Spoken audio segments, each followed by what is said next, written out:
Tiwala si Eduard landslide Folayang na mananatili sa kanya ang One Championship Lightweight World Title.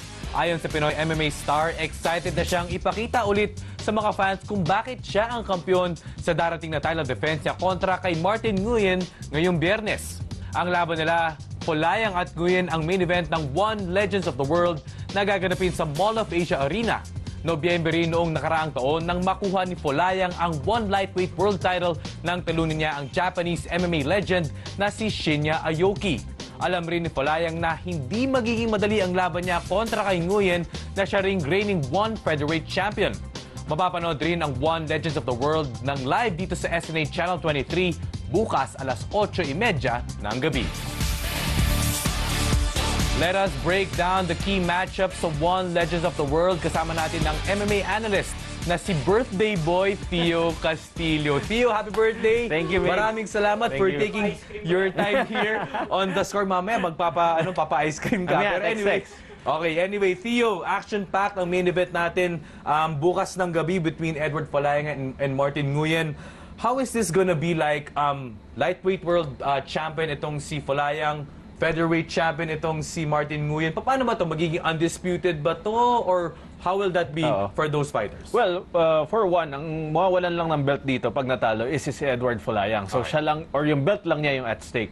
So yung move nito ni Martin Nguyen, it's very gutsy kasi hindi ito masyado nakikita sa MMA, not until recently with the other promotions. Kasi medyo malaki yung disparity ng weight nila eh. So 10 pounds yung aakyat nitong si Martin Nguyen. Pero pagdating kasi doon sa professional sports, medyo kailangan pasok na pasok yung weight nila. Like for a featherweight, as much as possible, you would cut your weight hanggang sa sakto ka na 145. You would want to be as big as you can pagdating sa weight. So yung 10 pounds na yun, it's going to be tricky. Number one, kaya ba ng endurance itong si Martin Nguyen yung weight na ilalagay niya? Number two, kung malalagay naman niya is pure muscle, it's going to be taxing para dun sa kanyang conditioning na tumagal sa rounds.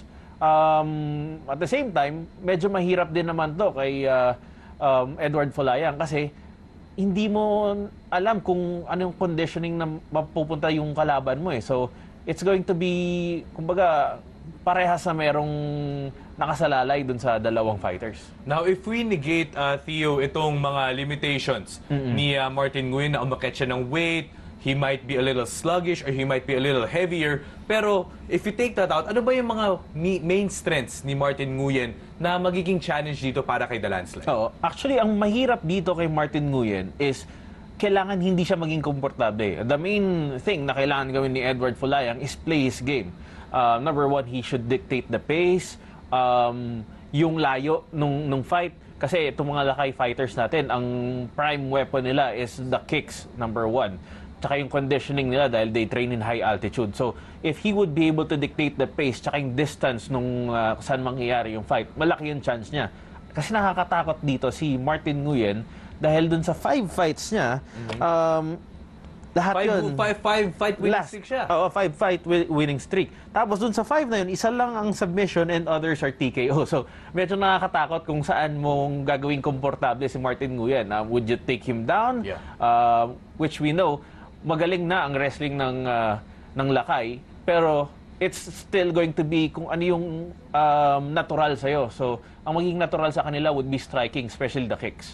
Now, for Eduard Folayang, what do you think will be his main adjustment? As you said a while ago, kailangan ng lumayo. He needs to play his game. But then, what is the trademark of an Eduard Folayang to be able to knock down Martin Nguyen? Well, yun. Number one is the pace. Pangalawa, yung kicks. Kailangan matimingan niya yung kicks. At sana, hindi ma-telegraph nito si Martin Nguyen yung kick sa papakawalan at yung combination sa papakawalan nito si Eduard Folayang. Now, Theo, kanina, nung hindi pa tayo may-ere, kinukwento mo sa amin kanina na you've trained also with lakay fighters. Gaano ba katindi na makipag-training sa kanila? Gaano katindi ang kanilang conditioning? Well, I had the chance to train with Honorio Banario through Sensei John Bailon. So, we were training and they were cross-training para nga hasain yung ground game nila.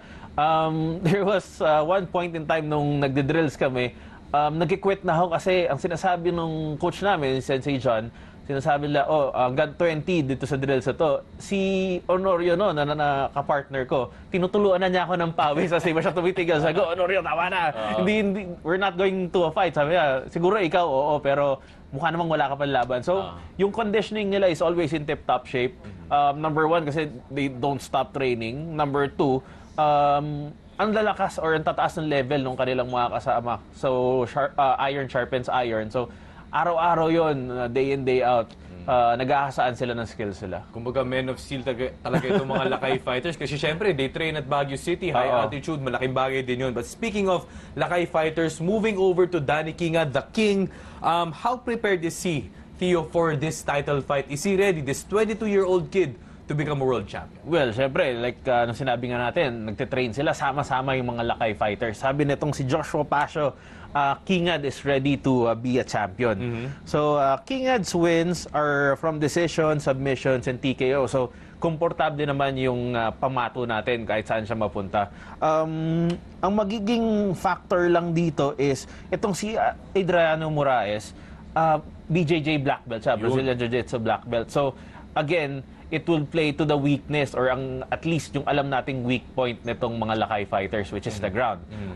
Naging parehas nila is itong si Toquero, if I'm not mistaken, if I remember properly, parehas silang natalo si Toquero. Although, itong si Moraes kasi, natalo niya si Yeye Eustachio before. So at least lakay fighter also. Lakay fighter din. So yung mental edge ngayon coming into the fight, nandito kay Moraes kasi I'm sure meron na siyang blueprint on how to beat a lakay fighter if that's going to be the case.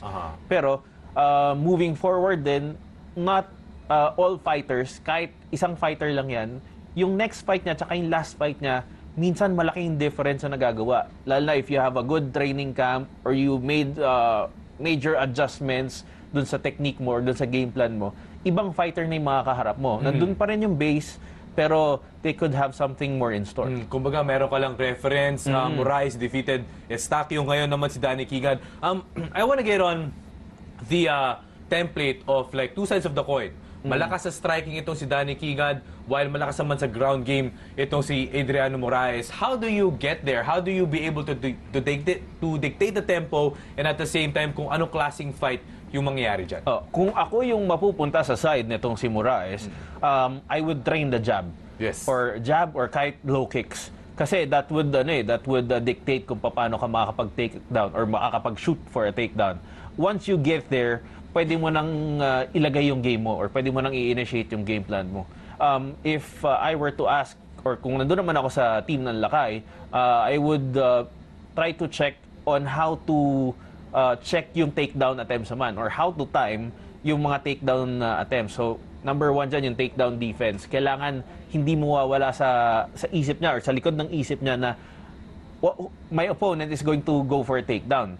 Now, that's banking on hindi siya magiging magaling na striker, which we don't know yet. Yes. Kasi biyasang-biyasa na rin tong si Adriano Moraes. So, yun yung mga cards at least na pwedeng laruin ng dalawang camp. How do you think Danny Kinga will go? Do you think na pwede nang i-surprise si Moraes sa parang meron din siyang ground game na baka hindi naasahan? Well, pwede, posible yun. Lalo na kung ngayon kasi nagtitrain sila ng wrestling, yun yung hinahasa nila.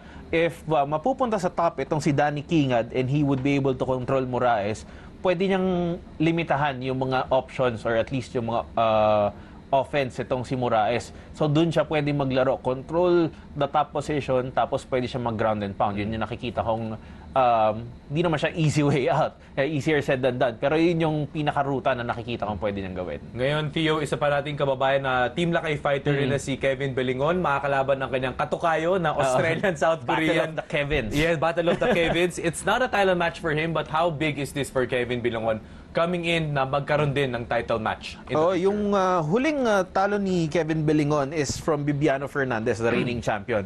So, all Kevin Belingon needs to do here is he needs to win para makakuha siya ulit ng title fight. Kasi ngayon nandun siya sa parang nandun siya sa parang limbo kung paano siya makakapunta ulit dun sa title fight. So, if he can shut down itong si Kevin Chong, which I know na kaya naman niya, yun, makakuha siguro siya ng title fight.